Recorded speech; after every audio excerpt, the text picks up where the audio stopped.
Okay, everyone, thank you very much for your time here. I wanted to welcome you to this iteration of the Patriot Lunch.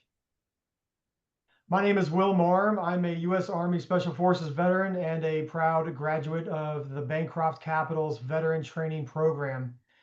Welcome to this quarter's Patriot Lunch featuring U.S. Army Special Forces Major Chris Pinkerton. Chris, welcome.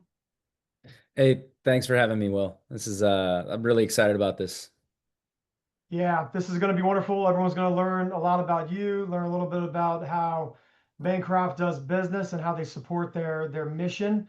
Um, and ultimately, they're going to see and learn about somebody who is a star performer like you, leaving the ranks and joining their ranks. And so this transition point's very important. Really happy to help with this. So most of you know about Bancroft Capital's special mission. We are a certified service disabled veteran owned small business operating as an institutional broker dealer and a small investment bank. Through our best in class veteran training program, we accomplish our mission, which is to train and empower transitioning veterans to succeed in the financial services industry.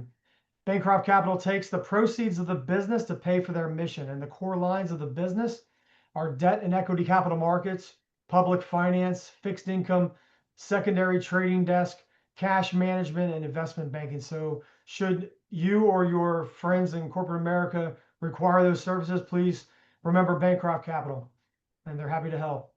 I'm going to give a very brief overview of Chris and then let him dive into the better details.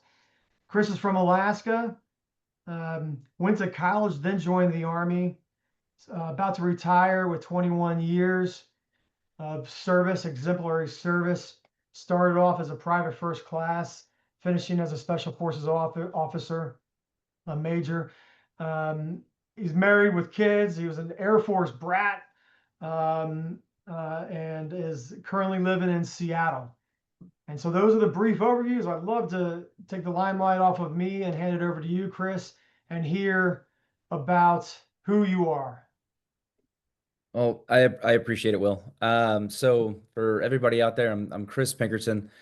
As Will stated, I mainly grew up in Alaska. I'm married. I've got four kids, and my journey to where I am now was kind of all over the place. I went to college and graduated in 2003 from Northwest Nazarene University with a Bachelor of Arts in Public Communication and Political Science, and didn't know what I wanted to do with my life. So worked a bunch of different jobs, and then ended up joining the Army in 2005, enlisting as a private in the infantry. Um, that was the big time in the right before the surge into Iraq, which led me into a very extended deployment of about 17 months in Iraq as a private, where because of the time and all of the things going on, I was able to get promoted to sergeant or E5 before I came home. After returning home, realized that this was something I was decent at and enjoyed. So followed my passions and then became an officer, got my commission through OCS, and then continued the further advancement as a platoon leader, as a lieutenant in Fort Carson, Colorado, where I went to Afghanistan for 9 months, and then made it back from that and went to SFAS, or Special Forces Assessment and Selection, to become a Special Forces officer. And so for the last 10 years or so, I've been in the Special Forces Regiment, moving kind of all over the United States, but mainly spending my time at 1st Special Forces Group here in Joint Base Lewis McChord in Washington. And that's where I find myself today. Lots of amazing stories and places that I got to travel as a Special Forces officer, and some pretty incredible people I got to work with, as well as some vital and strategic opportunities and operations that I was a part of, both in Afghanistan and also throughout the Indo-PACOM arena. So with that, Yeah, I'll that's kind of wonderful, hand it Chris. back over. Yeah, wonderful. Great overview. Um, Indo-PACOM, for everyone who doesn't understand, that's the Indonesia and the Pacific Command, basically all things Pacific. is where that is where that focus is. Because Chris is a special forces officer with that regional specialty, he was also trained in Tagalog, and probably has a flavor of a lot of the other languages in the area too, just for them team room and deployments. But let's back it up. Um, eh, kind of an odd route. Not a lot of people join the army enlist in the army after going to college. So you went to Northwest Nazarene, you got your bachelor's degree in public communications, and then for some reason you were in Alaska, I guess, and you decided to join the army after you went through and paid for, or maybe not, because I think soccer and scholarships, but Yeah, I had partial scholarships for athletics and then some academics. Didn't quite cover the cost of the private institution at the time. Didn't know what I wanted to do after I graduated. So my initial thought was I was going to go to law school, but I was, a little immature even at the age of 21, and took a step back from going to school. Found myself working in Alaska with a number of, I did construction and a couple other jobs with people I knew, and realized that I needed to make a decision for my life, needed some direction. And so while I was a bartender at a nice restaurant, I had a regular customer, and he was the commander of the recruiting station there in Anchorage, Alaska, and he was effective at his job. So he convinced me that joining the army and becoming a Green Beret was the way to go. So I enlisted in '05. Took a quick ship bonus and went to basic and AIT training, which is the advanced infantry training down at Fort Benning, Georgia. Went to airborne school, and then ended up being stationed back at Fort Richardson, Alaska, as they were building a new airborne brigade. And then basically immediately deployed out to Iraq in the fall of '06. After coming home and marrying my my sweetheart, we got to spend about 2 months together before I was gone for about 17 months to Iraq. So, yeah. Yeah, that's pretty amazing. So to unpack that a little bit, um, you're a senior, essentially a senior PFC, right? So most PFCs are going to be, 18, 19, 20. You're going to have graduated college. So you're going to be a little bit older than most of the privates there. You're in a brand new unit that doesn't have a history or a culture. You're building it from the ground up. And what better way to do that than just to throw you into the crucible of combat? And of course, the Army said you're going to go for 12 months, but halfway through ish, and for some people closer to the end, mhm. said, hey, we're keeping you here for another 6 months. So you did 18 months there. Is that about right? Yes. So General Petraeus became kind of in command of CENTCOM, I believe, at that time in the Iraq effort, and the irregular warfare doctrine that he had worked on, I think with Kilcullen, basically had just come out, and so the big push was how we were going to do in counterinsurgency, which by their doctrine required a number of troops. So we deployed out. I left in October 1st of 2006. And within about a month of being on the ground, they had notified us that call your families, you've been extended for an additional 6 months. Um, and that was to increase the force flow and buy a little bit more time, because at that time we were running both the Iraq and the Afghan campaigns, Mhm. and troops were being stressed to the max. And so we had what was called the R4 Gen cycle, which was an 18-month preparation cycle to get you back into combat readiness. And we had to buy the next unit more time to be ready to come in. So I got to make the wonderful phone call to my new wife and like, hey, so you thought we were coming home, but we're not. Um, but it all ended up working out. I had a great first sergeant, and because we were there for so long, I actually got an R&R. So I got to come home for 2 weeks about mid-tour. And that was my first sergeant helped me out, and I got to come home for my 1 year anniversary. So in our first year of marriage, we spent about 2.5, 2 months and 2 weeks together. That's amazing. Wow, she deserves accolades and vacation on a beach and everything else that she would Yeah. probably love. Um, She's put up with quite a bit more, I would say, than I yeah, probably have. what's really hilarious too, I want to highlight, so to our audience and America, in that um, so you graduate college, your recruiter hooked you, which is You got me. which is good, right? That's what they're supposed to. Um, you got married, you deployed um, for a very long time, and you returned, and you'd gotten promoted twice, right? And so you're Yep. you're I mean, that's there are a lot of jokes in there, right? Like, hey, you just got promoted twice, and you've seen like your wife for less time than you've been in any of those ranks. This is There, fair. but so good on her, because I know it was a very dangerous time in that first year, that first tour. You've had several that have been kinetic and pretty exciting. Um, Tell us about like what was going on that first year. Like what was it like that first tour you did? So at that time, um, we had gotten back the insurgency from a number of different organizations and influence from other countries, specifically Iran, had kind of counterbalanced what was happening with the momentum in Iraq, and so that was the intent of the surge, was to regain the initiative.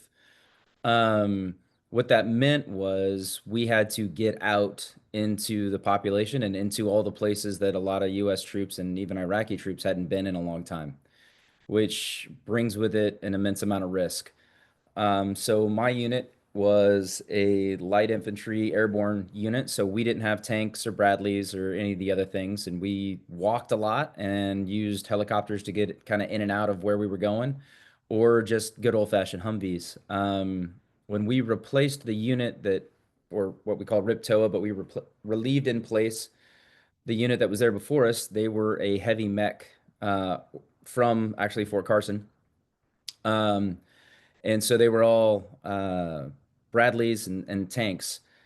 So it was a much different environment. As soon as we got there, a lot of the places that they were unable to go because of their equipment, we started going, but those places had been seeded with IEDs and ambush locations. So within the first 6 to 9 months of my trip there, it was incredibly kinetic. I think at total, our brigade probably lost somewhere in the neighborhood of 63 KIA and at least triple that in WIA.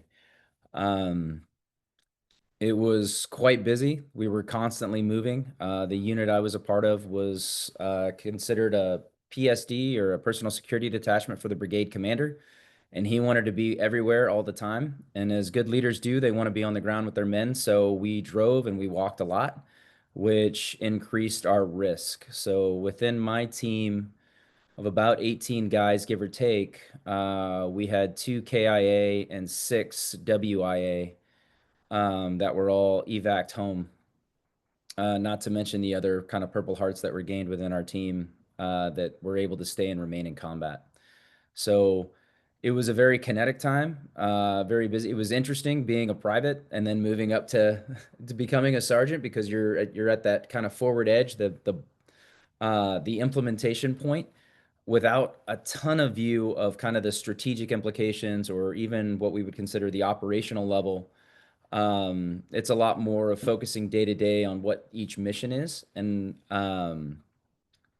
you don't necessarily connect all the dots as you do, as I realized you can do once you move into kind of special forces and into other arenas. Yeah, I understand. You mentioned earlier um, regaining the initiative, and we had lost the initiative primarily. There's a lot of reasons, obviously, and books are probably going to continue to be written on it. Um, but the influence of the Iranian efforts coming in either through the Iranian sponsored militias. We see that in all over surrounding Israel, Houthis in Yemen, and in Iraq there is a lot of Iranian sponsored militias that were implementing new weaponry called the explosive formed projectiles.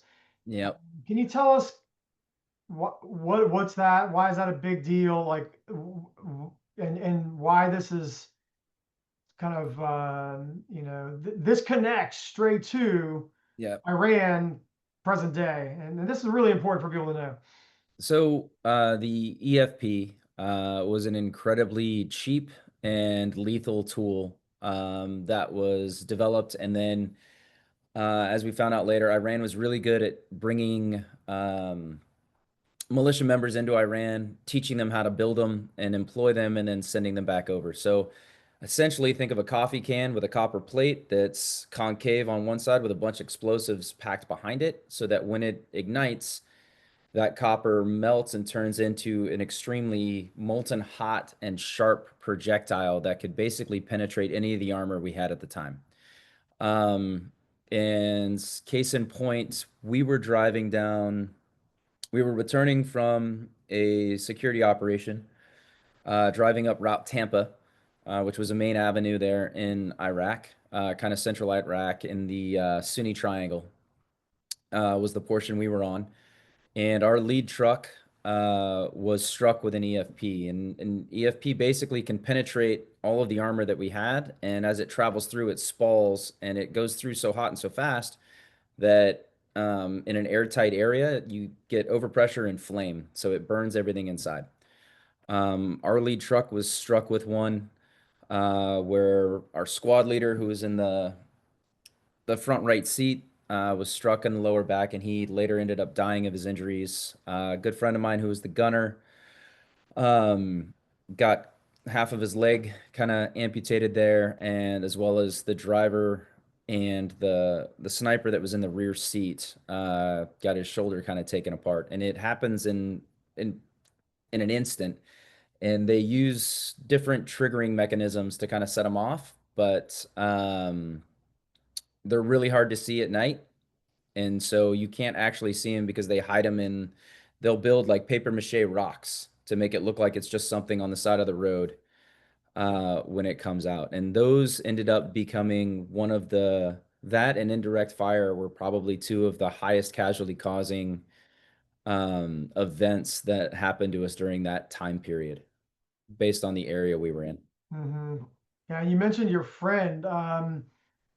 You knew him well. Yeah. So the squad leader, Staff Sergeant McMillan, um, was the guy that kind of brought me onto the team. He noticed me while I was we were out training on a range, and as good infantry squad leaders do, he pulled me aside and started asking me questions about the Ranger Creed and all kinds of weapon information. I was able to answer him, and because I was pretty decent at PT at the time, he pulled me over and brought me onto his team. So um, we lost Staff Sergeant McMillan very early in our trip there, which was kind of devastating to the team. But it was definitely a wake up call to what combat and what the environment was like. Um, I mentioned the other major casualty causing event was indirect fire.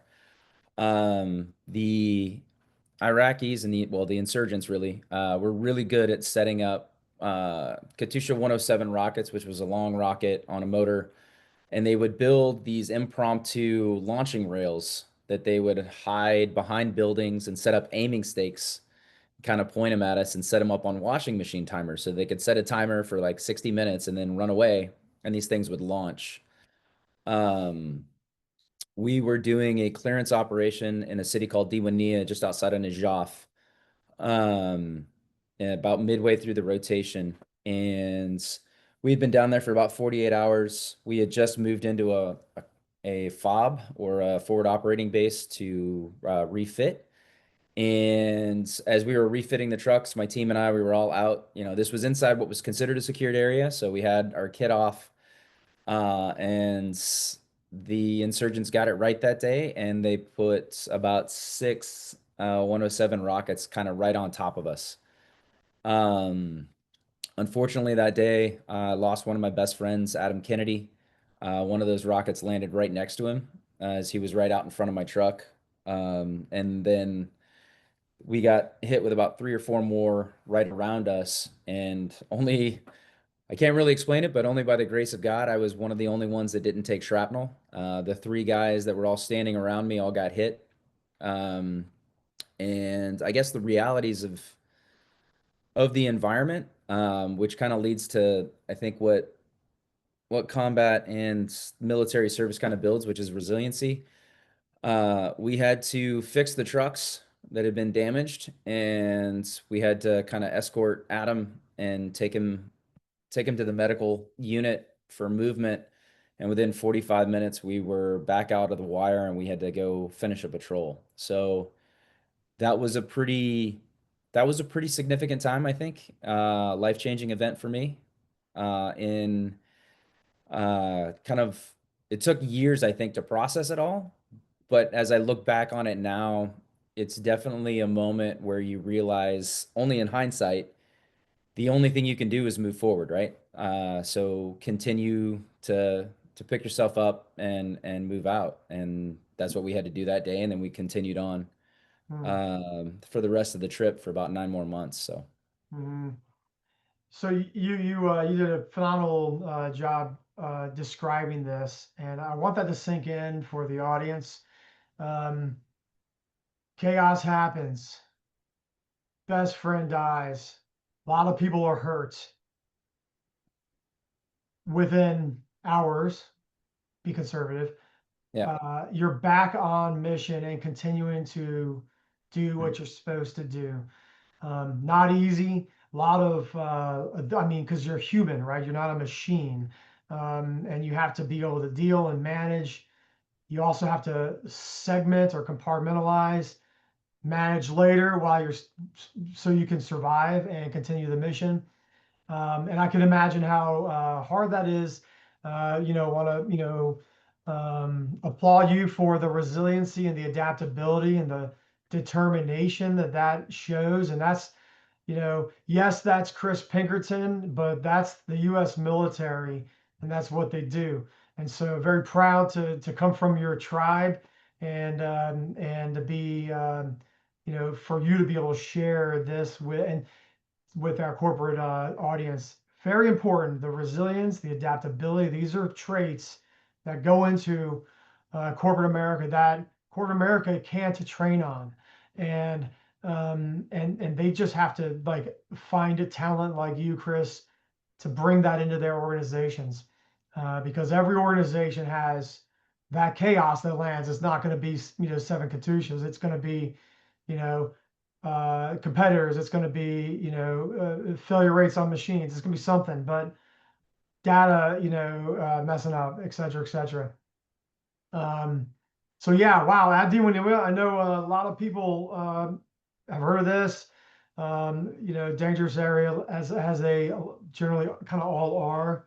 Um, and then so that basically kind of wraps up what we could talk about right now for your first tour in Iraq. Um, you got back and you recovered, refitted. Um, and then same unit, right? Then deployed to Afghanistan after generational cycle. Is that correct? almost. Okay. So, like I said, my path in the Army and especially in Special Forces was it was not a straight way. I'll just say that much. I had come back. I was an E5 now. I was looking at becoming or testing for the board for E6 within the next year. Um, and when I got home, my command sergeant major Volin told me, which is a lot like, "Hey, do you want to do this? Yes, you're doing this kind of thing." To go to Ranger School. So I got home, and within about 3 months of getting back from Iraq, I was at pre-Ranger. I was at the pre-Ranger course for 2.5 weeks, and then was getting set to go to Ranger School before during the middle of our next train up to head back to Afghanistan. Um, Kind of all throughout there, my wife and I became pregnant with our first child, and being a gung-ho young NCO, I was like, no, I can get to Ranger School. I can get straight through before baby's born. So I went to Ranger School, and within the first week, I got a phone call and a Red Cross message that my wife had gone into premature labor. And so I had to immediately leave Ranger School with the full support of the Ranger cadre. It was amazing, actually. They were awesome. They were like, "Hey, man, nothing is worth missing, the birth of your child." So I went home. We had our first child. We call him our miracle baby. He's great now, but he was premature by 3 months, and so we spent the first couple of months in the NICU, and then right after that, I went back into a train up to get ready for Afghanistan. Concurrently, I was applying for OCS, so Officer Candidate School, because I had already reenlisted and I was like, hey, this is something I want to stick out and do. I do have a college degree. Maybe I should put it to good use. And luck, or as fate would have it, I was selected a direct select from the USARAC general to attend OCS. And so right before my bags had actually already been packed and shipped to Afghanistan, but right before I was supposed to leave, I got pulled off the deployment and I got sent to Fort Benning to become a lieutenant. Wow. And then after going through what we call the school for boys, Yeah. right? OCS, IOBC, which is Infantry Officer Basic Course. And then naturally, I went right back into Ranger School. I got lucky and had some really good Ranger buddies, and got straight through, and then went to Fort Carson, Colorado, as a lieutenant. Um, and from there, went to Afghanistan in 2010 after our second child was born. Wow. Okay. Yeah. So Child, there's a whole and good on you to go back to Ranger School uh, after experiencing a little bit of it and recognizing that it's really not that fun, but it's yeah. really and Yeah. again, there's a hallmark there. There's a quality trait that shows that you are willing to persevere through challenging times to get to the end zone and win. Um, and those are very very good qualities there. So you're going to Afghanistan. I want to talk about this trip as a platoon leader in Afghanistan. Um, you're in Kunar, and Kunar, for everyone's I know probably Dale has been there, and a lot of, I mean, it's mountains like this, right, with water here, water there, and that's it.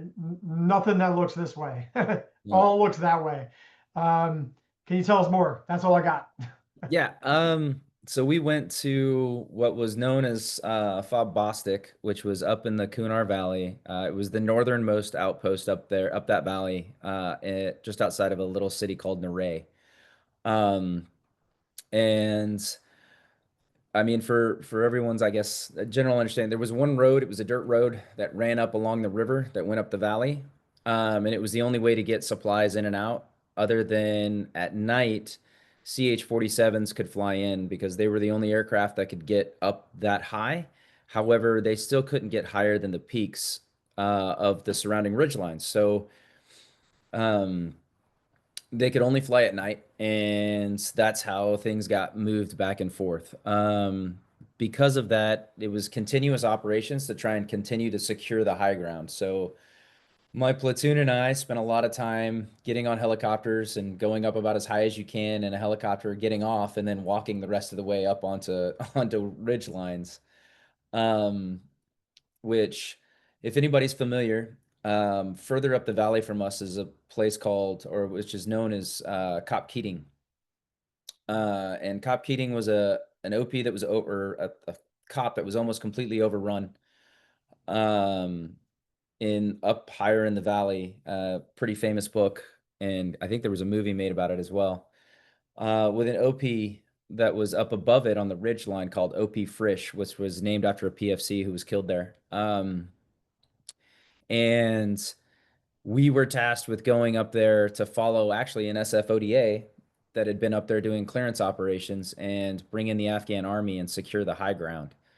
And so late one night, we got on some helicopters and flew up there and landed on a small flat piece of ground on the top of a ridge, which was formerly OP Frisch, which had been leveled by bombs because we had to destroy it as they fell back. And we spent the next 30 days humping major machine guns and mortar tubes and helping the Afghan army kind of establish OPs uh, up along that ridge line. It was a little kinetic when we first landed, but after a period of time, through the use of aircraft and some artillery, we were able to kind of quell the area down for a period of time. And what's significant about the Kunar Valley is it's within like 8 nautical miles of the Pakistan border.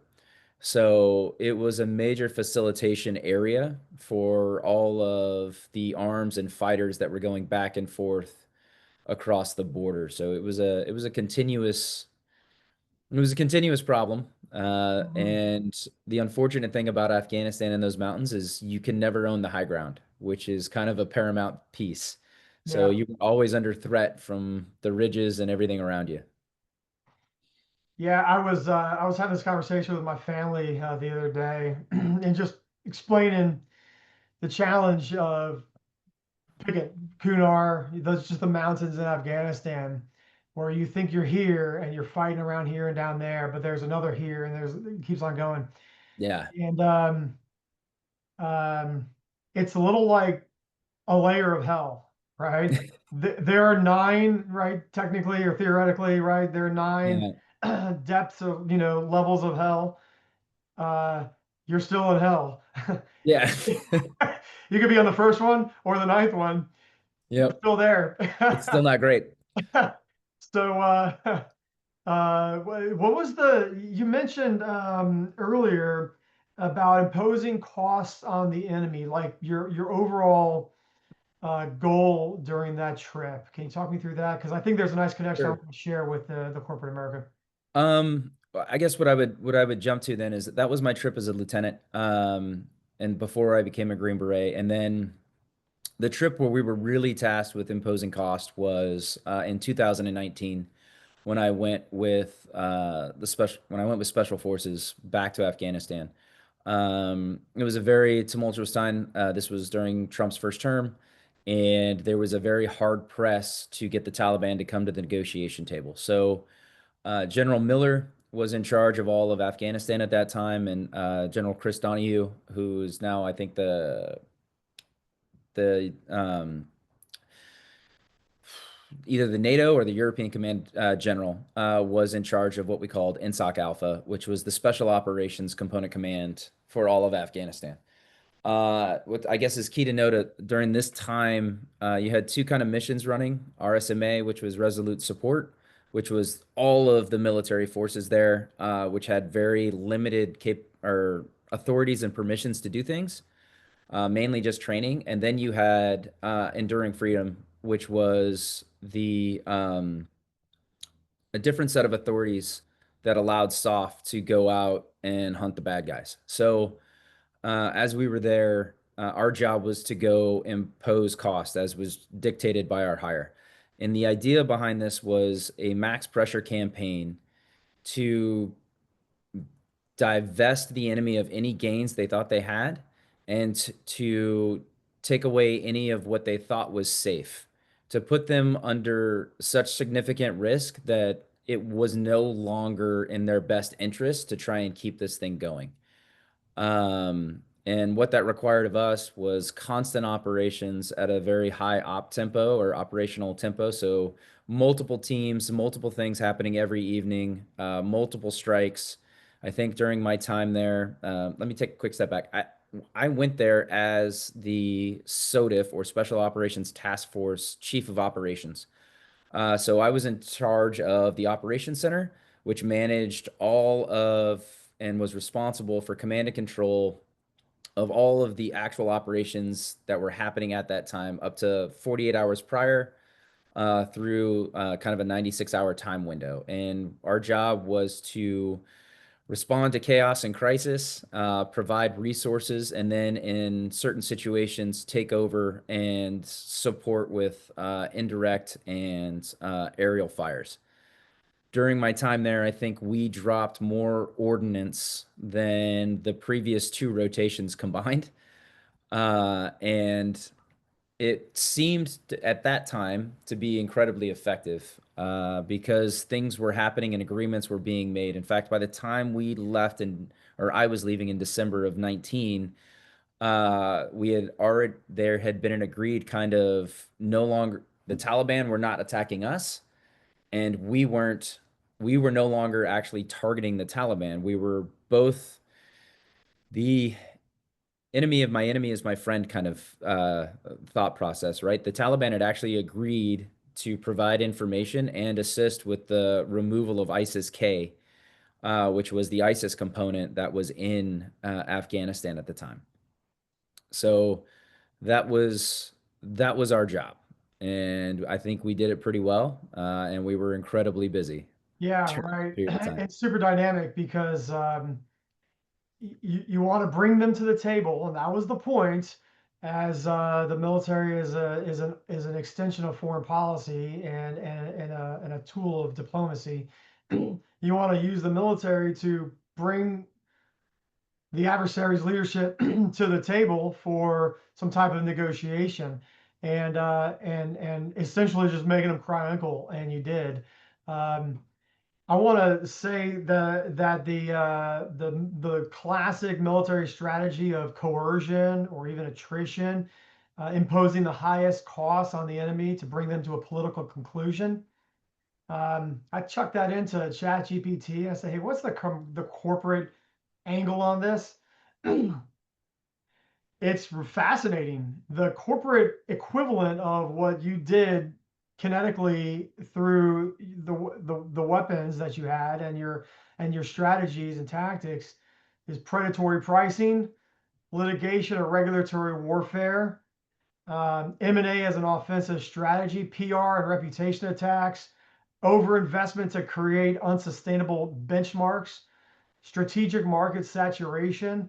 I thought that was really fascinating, and I think there's a lot of conversation, not now, but to be had and discussion on the equivalencies between what your tour, this one specifically, and corporate America is really fascinating. I think there's angles there, and certainly as we face a resurgent China, not a resurgent, but a powerful China in the economic marketplace. Um, that's Yeah, I really think fascinating conversations. one of the you sent that to me and it was awesome. I was Yeah, completely blown away with how it AI is incredible. yeah, But one of the things that I really honed in on that was the PR portion, right? And what I would say to that is one of the things that we had to do differently, and because we're the DoD and we were the U.S. military, press releases and information like that are at a premium, but they take a long process to get through to ensure we're saying the right things, that it's truthful, and like we've done our due diligence. The enemy, on the other hand, was they didn't care if it was true or not. It was all propaganda. And so we had to build like actual internal task forces and teams that were capable of taking uh, real-time information and immediately putting it into a press release and back checking it, ensuring it, and then as well as counter narrative to what the Taliban's propaganda wing was pushing out the moment we dropped a bomb. So we had built teams that would literally analyze what they had just put out on Twitter or WhatsApp or whatever was out there in the sphere, and we would have to like our goal and what was dictated to us was like, hey, you guys have to be responsive within like 3 hours. We need a counter message, and we need to be able to push out what actually happened.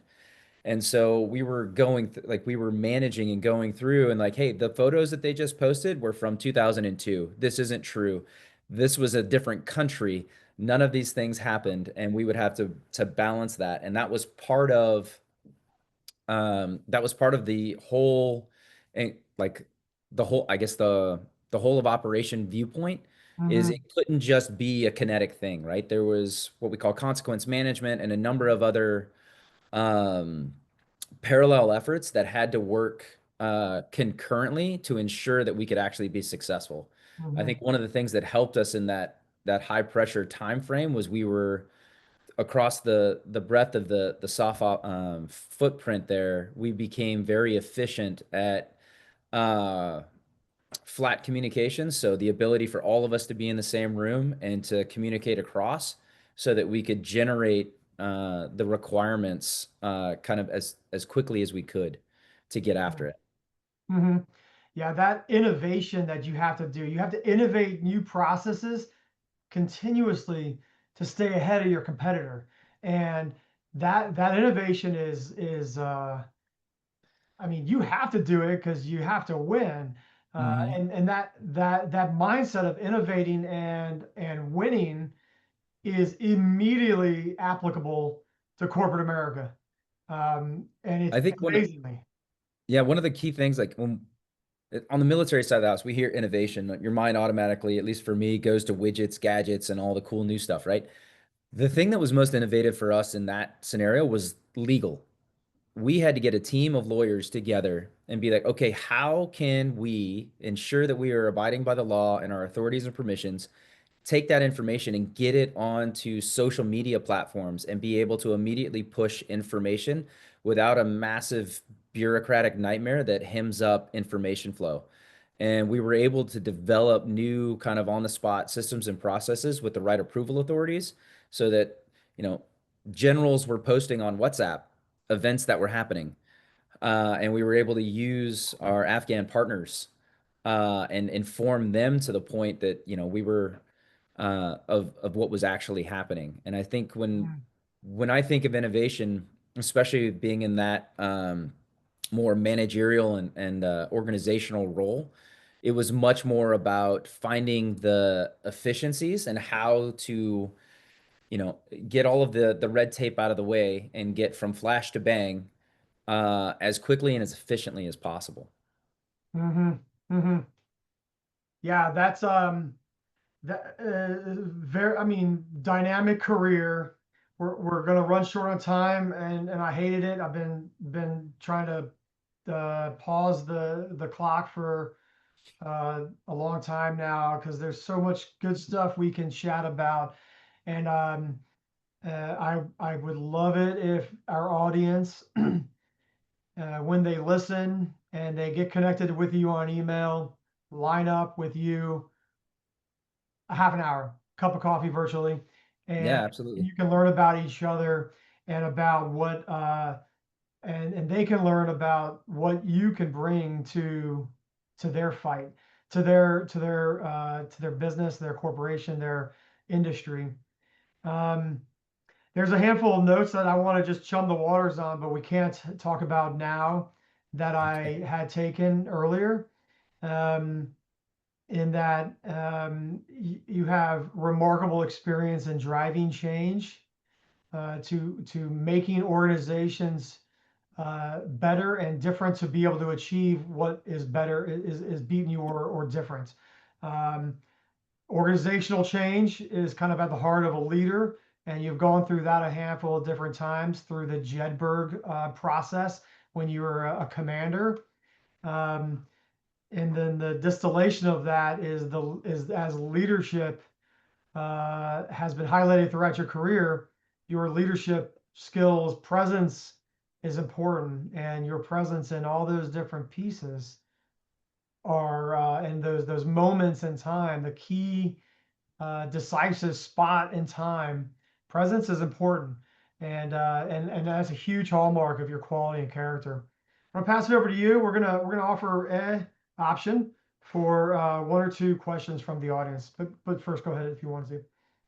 Yeah, I mean, it's really tough, I think, sometimes, especially I've been able to look in retrospect at kind of my career, to distill, you know, 21 years of activities and experiences into kind of 45 minutes. But I think the last point that you just touched on, which is something that, you know, Soft specifically is very good at, and then not necessarily because of me, but just because of what the organization is capable of doing. Right? Like all of us, to include, you know, you were specially selected, assessed, to do the job, and then specially trained, right? And so that goes back to the soft truths that humans are always more important than hardware, that soft cannot be mass produced and it takes time, but it has to be identified correctly. And I think out of that, one of the things that's ingrained in us is obviously resiliency, but two, that uh, SOF is a very unique and peculiar organization within the DoD because it relies on, I mean, it is a meritocracy, right? Like, you remember if you're in your team room, like me as a team leader, I was not the smartest guy in the room. I did not have all the experience. There was guys on my team that had master's degrees before I did and that were way more intelligent and way more experienced. And it came down to building personal relationships to establish trust, shared misery, or shared experience, I guess I would say, which provides investment in each other. That really is kind of the glue to building teams that are effective, right? Because you can't be a leader of a team if they don't, if you're not present and they don't trust you. And I think that's one of the things that SOF in general is really good at doing and creating environments where you can't help but do that because either you do it or you're just no longer in the regiment. Yeah, very well put. The soft truths, the special operating forces truths live long. They're truths for a reason. They don't go away. Yeah. Um, and congratulations on a career that had exemplified those truths. We've got time for one question from the audience, and I'm going to pause it and give it a, we call it a Murphy pause for Murphy. If anybody doesn't know what that is, you can ask me later, but it's a little bit of a joke. But I'll pause here for a second to see if there's any um, questions from the audience. Okay, we have one here. All right. Um, it's just talking about your transition and what are you looking forward to doing in your next season of life and industry or career? The $1 million question. Everybody I get a chance to talk with, that's like, well, what do you want to do next? I made the decision to retire because of a desire to spend more time with my family, be a little bit more present there, and to kind of see what the corporate world or what the rest of the other sectors kind of offer. My hopes for the next chapter of my life, probably as I'm going through a fellowship with SOTIF, looks a lot like business development. Probably sales, customer relations, I think is something that I fit well into.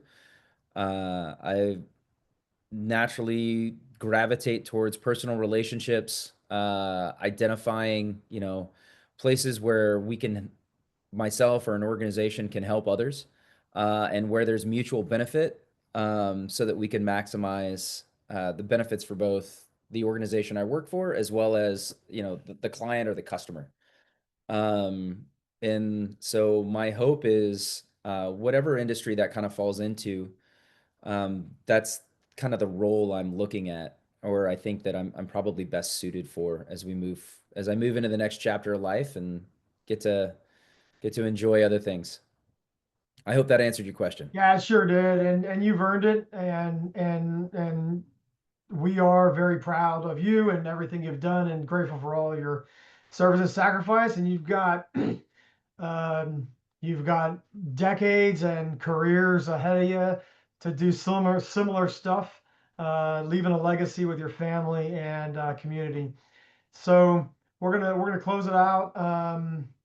And I just wanted to say, you've had a lot of impact on people's lives. There's been times in your service that, you've struggled, you've persevered, you've led people through, you've accomplished the mission. Um, and for that and your career and service and sacrifice for you and your family, we're eternally grateful. America is not America without patriots like you, who have raised their right hand to support and to defend our Constitution against all enemies, foreign and domestic. And so thank you for doing that, Chris Pinkerton. Thank you, Will. And hey, thank you for your service. And this opportunity wouldn't have been possible without you. So I appreciate all that you do, especially for the veterans community and for guys like me that are trying to follow in your footsteps, man. And Absolutely. Go thank you ahead. to everybody who's out there that took the time to attend. Hopefully I wasn't too boring, and please hit me up either after this or in any other virtual moment if you have questions or you want to talk more. I would love to engage and understand your industry or your business and where things are. So thank you. Absolutely, Chris. On behalf of Bancroft Capital and corporate America, grateful for your time, service sacrifice. Thank you. We'll send out a replay link with a follow-up email to everyone who's registered, along with the PR announcements. And so stay tuned. And we invite um, everyone for our next Patriot lunch in mid-October. And more information will come out on that after this. Again, thank you very much, everyone. We'll see you later.